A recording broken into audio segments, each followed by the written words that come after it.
Hey guys, Chris from Promo Beast Audio Installation, and in today's video we're working on this Ford F-350. Now in this install what we're going to be doing is replacing the factory doubled-in radio and installing an aftermarket touchscreen doubled-in in its place. Let's get started.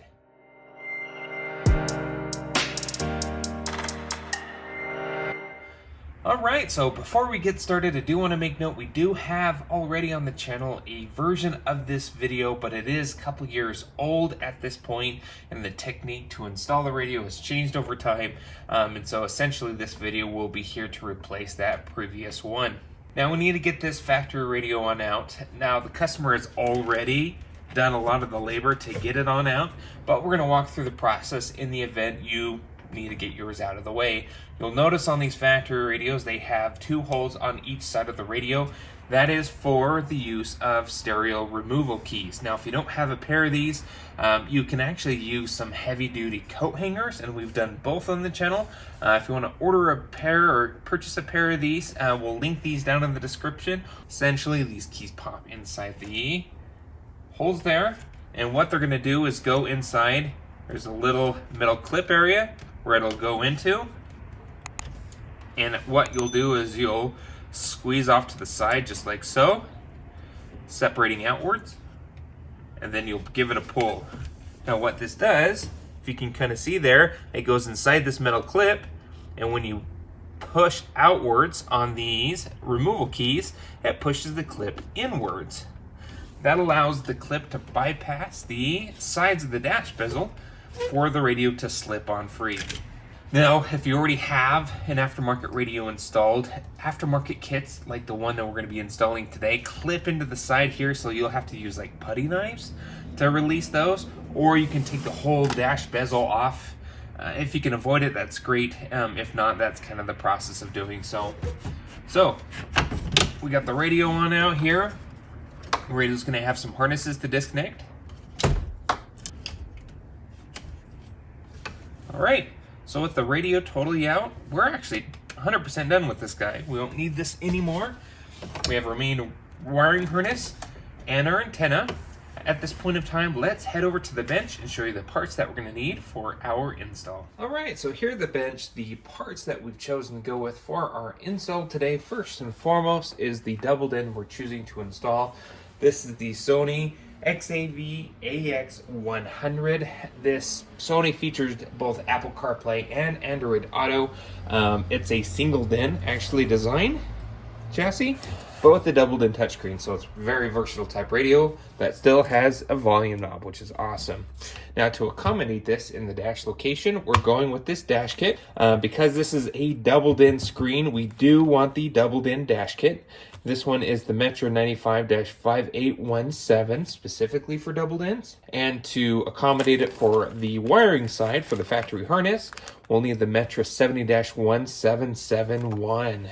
Now, because this radio features Apple CarPlay and the USB port needed to run CarPlay off the iPhone is actually on the back, we're going to use a relocation USB flush mount, which we'll link also in the description here, where essentially this allows us to place that USB port at a more convenient spot.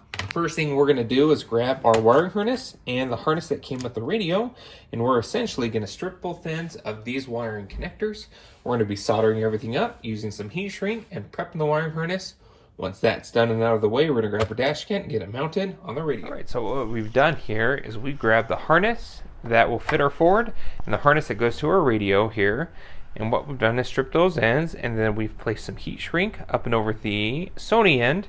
Essentially here what we're going to do is really just match color for color, and we're going to get everything soldered up. Now once those connections cool, we're going to move this heat shrink up and over those soldered connections, and we'll shrink it down with a heat gun.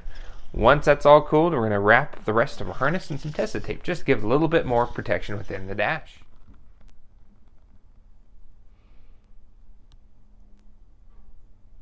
Alright, so we soldered everything up color for color, and now as these connections cool, what we're going to do is grab our heat shrink and move them up and over those connections, just like so. Then we'll shrink them down with the heat gun. Really everything was color for color. We added an extra accessory here in case we wanted to power something like a backup camera down the road. We just heated it in. Blue wire, we just put a butt connector on there. It's a remote turn-on wire. We don't need it in our factory harness, but in case we add an aftermarket amplifier, it's nice to have that out. And then purple white is our reverse gear trigger wire, which we are doing a backup camera, which will be a separate video, but we got that all wired in as well with a butt connector, so we can add that trigger later on. So again, we're going to pull our heat shrink up and over and let shrink down the tubes, and then we'll wrap our harness in some test with tape.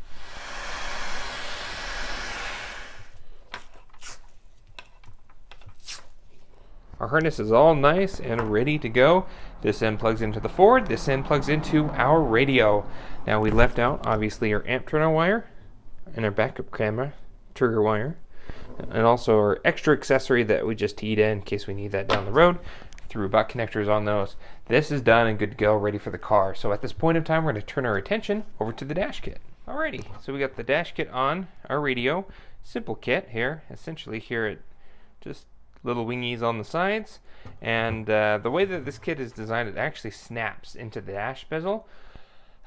Once, according to the instructions, once it's installed, you really can't uninstall it unless you're really tricky on getting like a putty knife to relieve these clips on the side.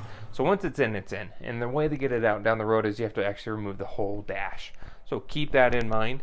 It comes with a little filler bar that clips down here in the bottom once the radio is in the dash.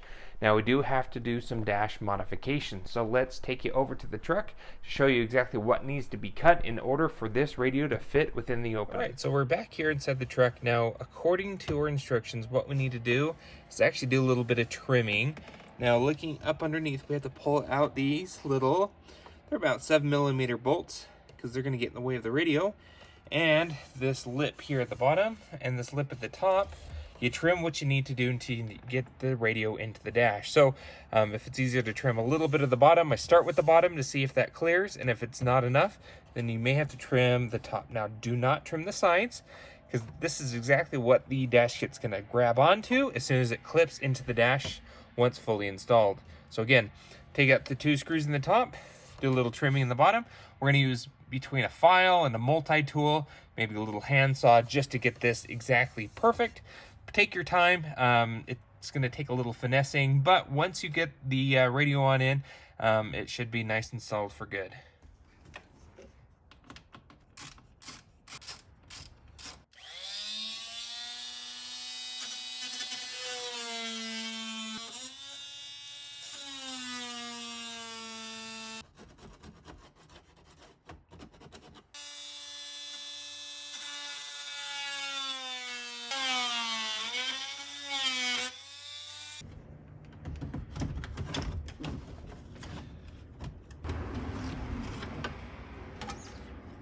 So we went ahead and actually just made this nice and flush. Same thing, we cut that upper lip out as well as the support. We use the multi-tool. It makes really light work. You can use a Dremel as well, a handsaw, whatever you want to do, but just be careful you don't really gouge and scratch this up, because you'll see a lot of this, so you want to make sure your cuts are nice and flush and clean. Remember, leave the outsides, which we've done, and we started test fitting the radio. We don't want to clip it into place quite yet, because we got to make all our connections, but at this point it fits, and it fits great. So we're going to go ahead and grab our wiring and start getting everything installed. Okay, at this point of time, let's go ahead and get our radio in and make our connections. Plug our main harness in, just like that.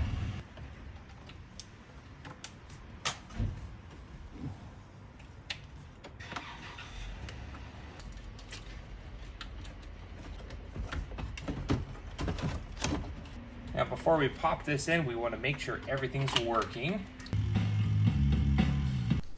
All right.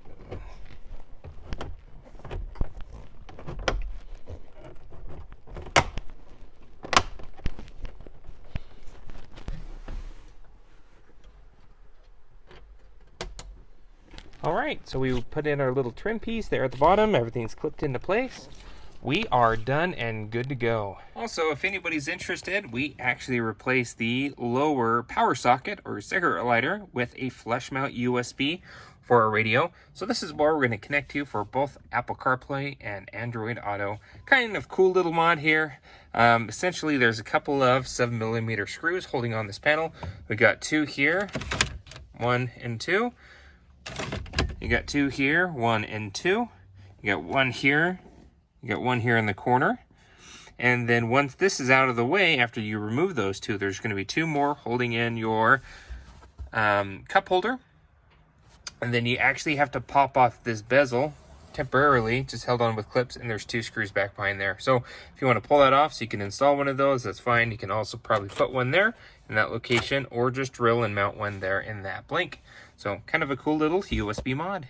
Now, if you have any questions on what we did here in this install, post a comment below.